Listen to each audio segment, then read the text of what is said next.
ഇന്ന് ജൂലൈ 5 ബഷീർ ദിനം. ബഷീറിനെ കുറിച്ചുള്ള കുഞ്ഞു കുഞ്ഞു ഓർമ്മകൾ ആകാശമിഠായി എന്ന ഈ വീഡിയോയിലൂടെ നമുക്ക് കാണാം.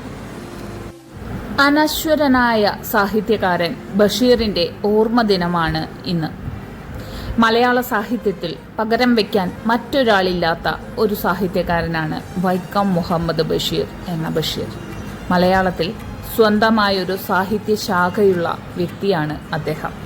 ബേപ്പൂർ സുൽത്താൻ എന്ന വിശേഷണം ബഷീറിന് മാത്രം അവകാശപ്പെട്ടതാണ്.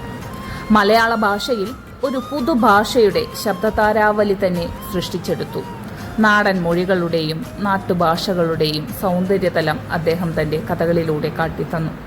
ഇങ്ങനെയും എഴുതാം എന്ന് ബഷീറിനല്ലാതെ മറ്റൊരു എഴുത്തുകാരനും കാണിച്ചു തരാൻ കഴിയില്ല.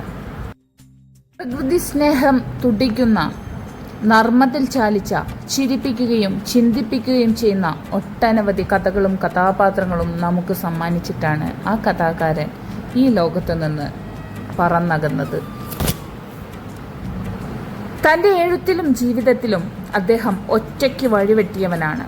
മലയാള ഭാഷയിൽ സ്വന്തമായ ഒരു ഇരിപ്പിടം സൃഷ്ടിക്കുകയും തൻ്റേതായ ഒരു ഉപഭാഷ തീർക്കുകയും ചെയ്യുകയായിരുന്നു ബഷീർ.